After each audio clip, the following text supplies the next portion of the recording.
Welcome back to Work in Progress, where we're talking about student stories from both on Amherst campus and beyond.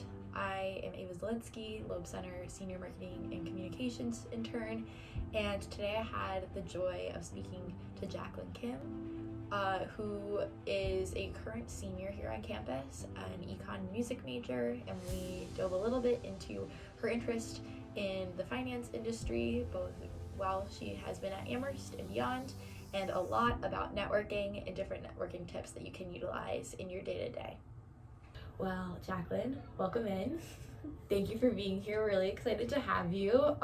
So yeah, first of all, we'll launch right into it. Tell me a little bit about yourself.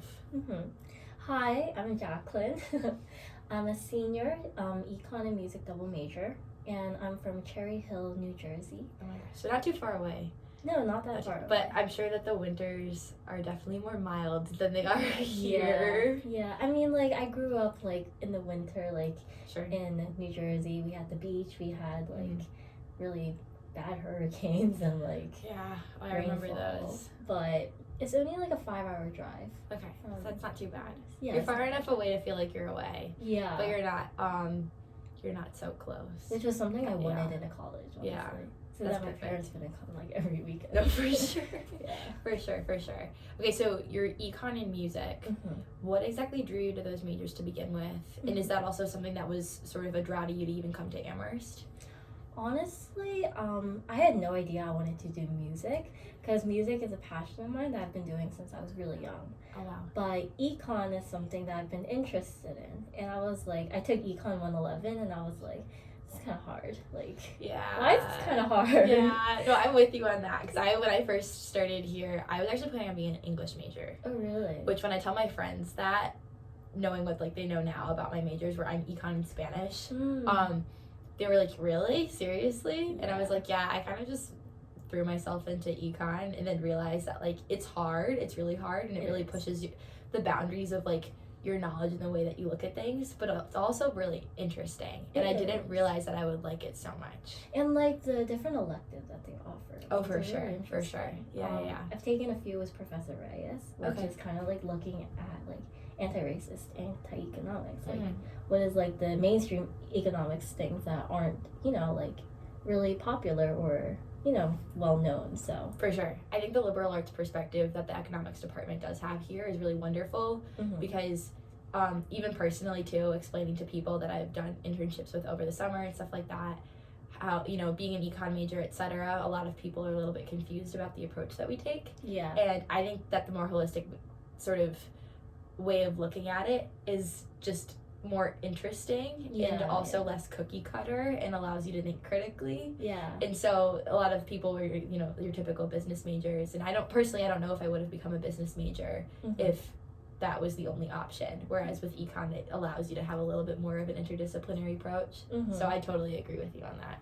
Yeah. And like my other part, the music part, like honestly, I just took a few music classes. I was like, econ's like pretty hard, let's like kind of like do something that I want to like fill up my course load with. For sure. And the music classes all filled up, so I was like, might as well just double major. And that's a really good thing about Amherst, like double majoring is like pretty doable. Yeah, absolutely. I love to hear about people's majors here, especially most people that I do know are double majors, or if they have one major, it's often because they're pre-med or on the pre-med track, which is probably a major and a half in and of itself, which is wild. But I know we talk so much about academics at this school and the things that we have to do and the exams we have to study for and the papers we have to write.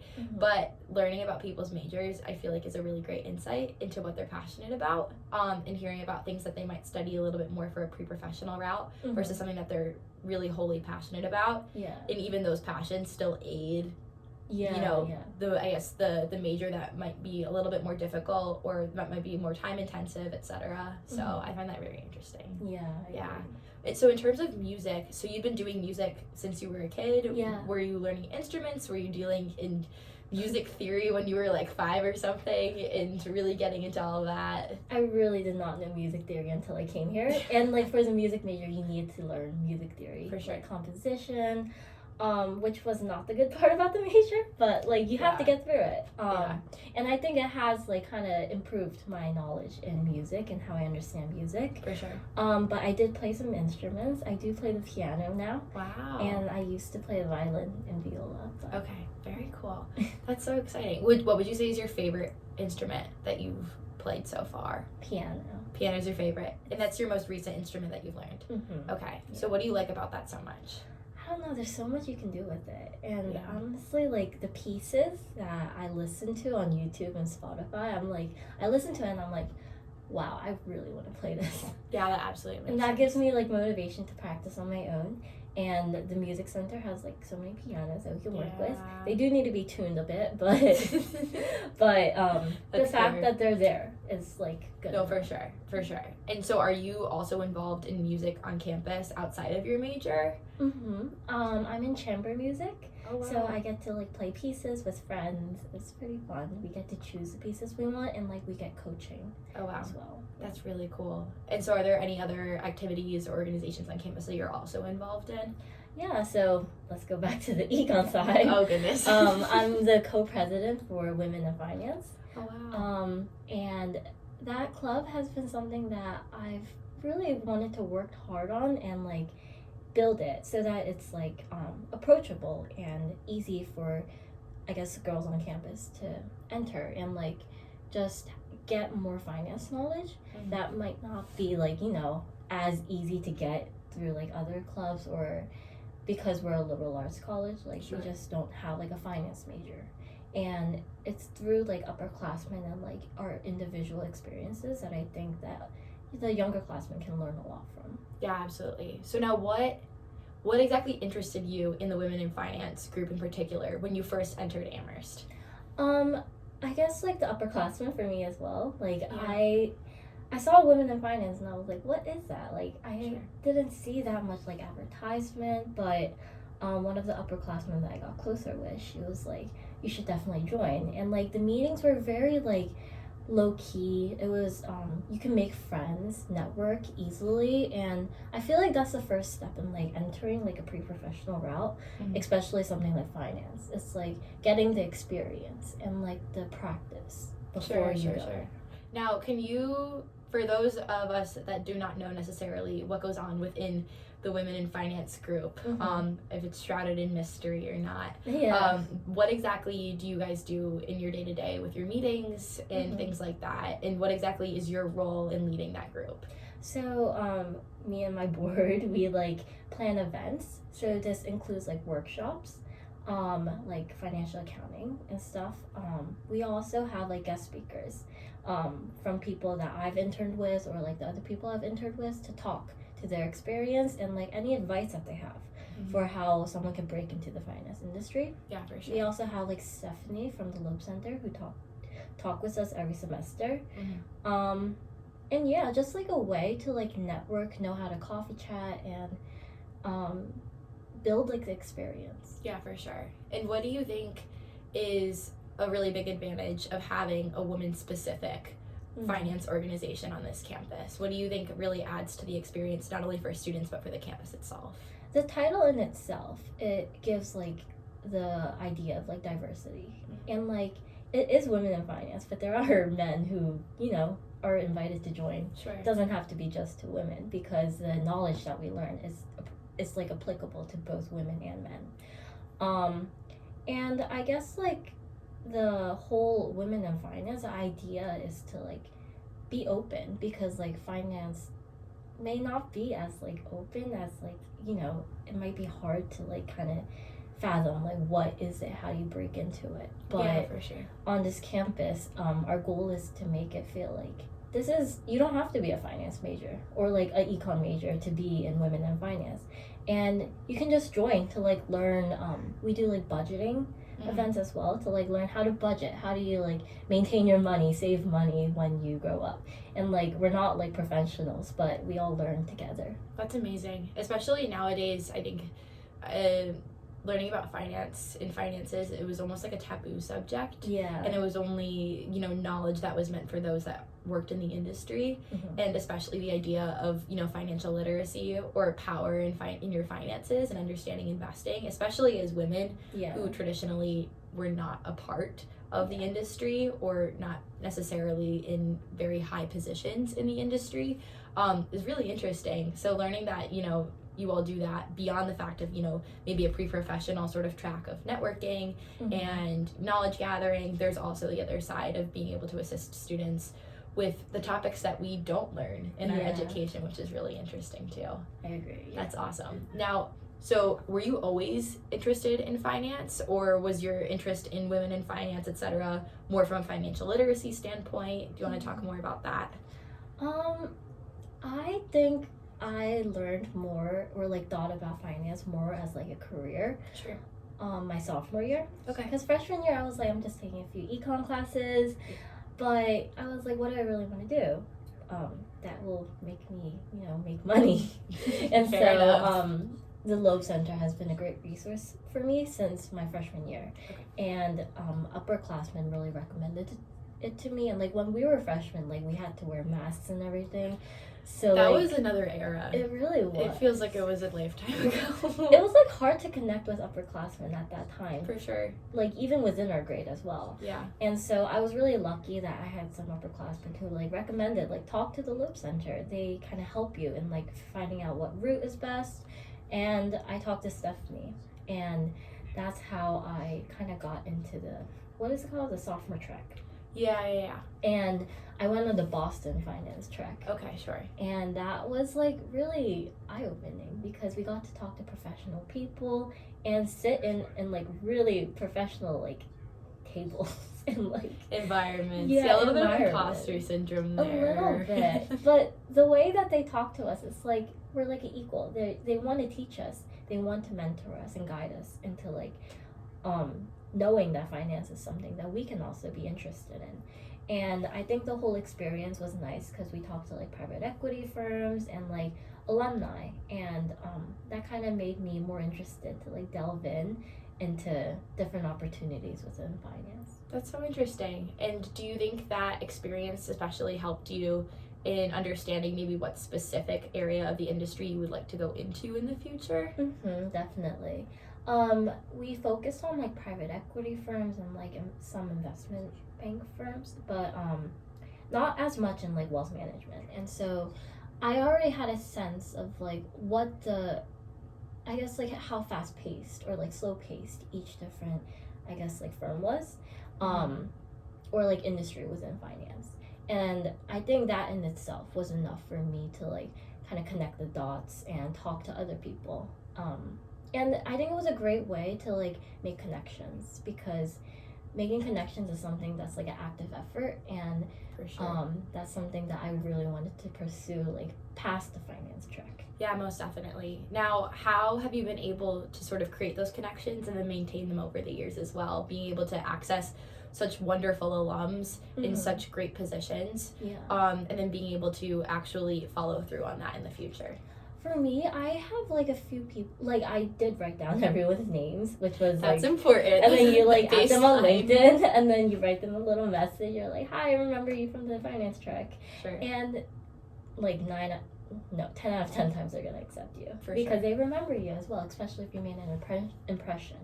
And one thing that I like to do is like remember at least one thing from like a conversation that I liked, and I go back to like that, I guess, connection or like little thing that I remember about them and bring it up in the next, I guess, like time I reach out to them. That's a really smart point. I've never heard of that before. Wow, that's very cool. It's an active effort on your part, but Yeah, it exactly. works. Yeah, it works. Especially, I think the idea of networking can be so mechanical and also transactional sometimes too, and it's very hard to realize that you also network in everyday life in other areas of your life, but because you're not labeling it that way, and it maybe not is not pre-professional, it's a little bit different. I mean, you're networking with the TA that you attend class with, and you know, you need your homework help, and you create a relationship with them throughout the semester, to be able to learn and study for your exams and do well, and you're networking with, you know, people that you might have your campus job with, Yeah. and understanding how like those people can help support you and you can help support them in the role that you're functioning in for them. So there's a lot of ways to think about networking, and the idea of trying to put a different spin on it and sort of make it a little bit more personal, where in pre-professional environments can feel a little bit sterile, is really interesting. Yeah, it doesn't have to be serious if you don't make it. Yeah, that is so true. Yeah. That's awesome. Now kind of following up too, I know as a senior you've had your fair share of job experiences and things like that. Something that I remember was, trying to find an internship going into my junior year. So the summer between my sophomore and junior year was a tough one. And it was really hard to find roles. And, there were fewer roles in general for students who were not going to be immediately graduating the following year. But then also finding roles where someone would want to accept you not having very much work experience, especially in, like you were saying, the very formal, fancy, sometimes intimidating environments. So how exactly did you go about trying to seek out an opportunity for yourself to be able to sort of build that base? Well, one thing, like, handshake is your best friend. Oh yeah. So as an employee engagement intern for the Loeb Center, like, we get to approve like which internships should be on the handshake that the students scroll through. And handshake has been updating and like improving like every year, and I think it is a very accessible way for like employers to reach out if they see what your interests are. And so handshake was something that I used a lot my freshman and sophomore year. As a sophomore, I applied to this diversity I guess like internship, and through that I was able to make a lot of connections and get my internship experiences through that. And I think like just in general, like networking is like something that everyone should become more familiar with. Sure. Because it can help you in a lot of ways, in ways that like you don't have to be like, please get me a job, but like in ways that like you can kind of put your foot in the door. For sure. Yeah, that absolutely makes sense. Now, how do you think that sort of aided you in maybe finding your following year's internship? Lucky for me, I did well in my internships and got return offers. Oh, that's wonderful. Yeah, for like 2 years in a row. So I guess like I was able to like maintain good relationships with the people I worked with. And during internships, it's really important for the people you work with to like you. And you just have to be like a friendly person, honestly. If you're like someone that people don't like to work with, like why would they want to have you again? That's absolutely true. I think also something we discuss a lot, again, we keep talking about networking. Everyone talks about networking to get the job, to get the internship, to get somewhere. But it's also important to be consistently doing that while you are currently in your job too, because it's important to get there, but it's all about the journey, not the destination, right? And it's important to keep it. Yeah, and the journey continues when you do have the job. Yeah. And there's a job to do, and there's deliverables that you have to sort of be able to report on a day-to-day basis. So that's very true. I mean, what exactly did you do during your internship experiences to ensure that you did create these good relationships, especially seeing people in person or talking to people over Zoom and interacting with them every day? I guess like you always need a reason as to why you want to talk to someone. So I always reach out for coffee chats, but like it's important to be professional when you ask someone for a coffee chat and know that they're busy and they're taking time out of their schedule to talk to you. Sure. And when you do meet them, the first thing I like to do is like introduce myself and be like, this is my reason for why I want to talk to you. So that they know like you're not just reaching out just for the sake of reaching out. Yeah, you're not reaching out for either, I guess, something for them to do for you in return, or just like a yap, because like they're busy people. They're busy people. You can't be spilling tea with somebody who's levels above your job position that you currently have. It's also really important to do your research beforehand. That's a good one. At my firm, there's like a biography thing where you can like learn like this is what this person has done over their career, and of course like you ask that person to like give a little background of themselves, but it's good to have questions prepared beforehand. That's really smart. That's really smart. I think something that I've noticed too, especially in networking with people, is it's very easy also as an intern to reach out to network. Yeah. Because you're somebody who's there temporarily. You're somebody who's valued by the company because they're investing their time and money into you as much as you are doing some work for them. And it's always very easy to go into a chat from a point of mentorship or looking for mentorship. Yeah. Just because people love to talk about themselves. They really do. And they were also once in the position that you are in, or you were in. And so to try to impart some knowledge is such a pro-connection, pro-social kind of activity that most people, if not all people, really love to do. So instead of kind of trying to go in as an equal, kind of going in a little bit as, you know, a subordinate and saying, you know, listen, you have knowledge to give to me. And that's is what's going to make the conversation valuable. And people like to teach, honestly. Yeah, they really do. They really do. Now I know we're running a little bit short on time, so with all of your knowledge that you've also imparted on networking, and I've learned so much in this too, even as a senior, where do you see yourself going after graduation, and what also can you tell students about your experience at Amherst or give advice to future students? Really take into, I guess, like, consideration the fact that our school is open curriculum and delve into it, because honestly, like, thankfully finance and like econ has worked out for me, but what if it didn't?